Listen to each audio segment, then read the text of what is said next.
Zástava dechu je akutní stav, který musíte řešit ještě před příjezdem záchranky, protože už po 5 minutách bez kyslíku nenávratně odumírají mozkové buňky. A jak už víte, tak dojezdová doba záchranky bývá skoro vždycky delší. Víc než kdy jindy je potřeba zachovat klid, nezmatkovat a postupovat krok za krokem. U dětí je zástava dechu většinou způsobena vdechnutím cizího předmětu, proto se postup resuscitace trochu liší od záchrany dospělých. Jakmile při kontrole po úrazu, který jste se naučili v kapitole 3, zjistíte, že dítě nedýchá, tak voláme záchranku. Telefon si můžete přepnout na hlasitý odposlech, ať máme volné ruce, a zahájíme resuscitaci. Jak taková resuscitace vypadá? Opatrně zakloníme hlavičku, obemkneme pufou celou pusu i nos dítěte, aby neutíkal vzduch, a 5krát vdechneme. Vdechujeme málo vzduchu, asi tak objem vlastních úst, u větších dětí víc, a necháme čas na vydechnutí. U starších dětí už bude větší obličej, takže neobemkneme najednou pusu i nos. Proto dýcháme jenom do úst a nos zacpem rukou.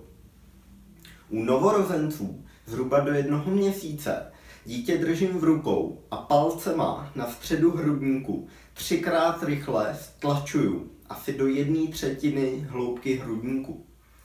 Ta frekvence stlačování je 120 stlačení za minutu, což jsou 2 stlačení za vteřinu, takže je to opravdu rychlý. Po 3 stlačeních znova obemknu pusu a nos a 1krát vdechnu.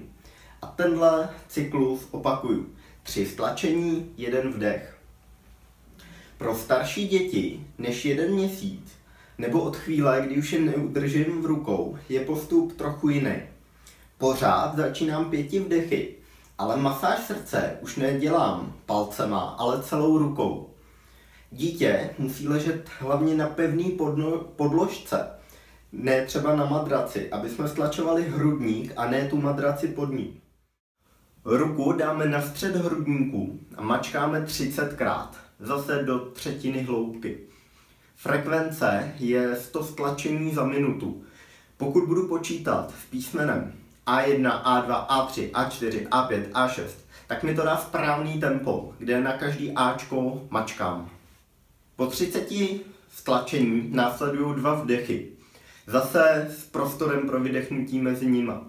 Při dýchání je potřeba držet hlavu v záklonu, aby jsme dýchali do plic a ne do žaludku. U starších dětí, asi od 12 let, je další malá změna, ale jenom taková, že přidáme k masáži i druhou ruku, aby jsme byli schopni vůbec ten hrudník stlačit do 1/3. Kdy máme s resuscitací přestat? Když dítě začne dýchat. Když znovu začne mít kontrolu nad svaly, tak tělo začne uhejbat před tím tlakem. Je taky potřeba počítat s tím, že pokud bylo v bezvědomí delší dobu než pár vteřin, tak i když začne dýchat, tak se nemusí probrat do plného vědomí. A druhý případ, kdy přestanete resuscitovat, je, když přijede záchranka a záchranář přijde přímo k vám a v resuscitaci vás vystřídá. Teď si lekci zopáknem. Jakmile zjistíme, že dítě nedýchá, jako první voláme záchranku a zahajujeme resuscitaci 5 vdechama. Potom 30krát stlačíme hrudník do 1/3 hloubky při frekvenci 100 za minutu. Potom 2krát vdechneme a celý cyklus opakujeme. 30 stlačení, 2 vdechy. Jak správně oživovat, je potřeba si natrénovat na figuríně. A to bude další domácí úkol. Mrkněte se, jestli ve vašem okolí budou v blízké době nějaký akce pro děti s účastí záchranných složek. Tam bývá možný si to vyzkoušet. A nebo si zajděte do nejbližší pobočky Červeného kříže. V další kapitole se podíváme na další akutní stav, a to je krvácení. Povíme si, jak se rozděluje a jak ho zastavit.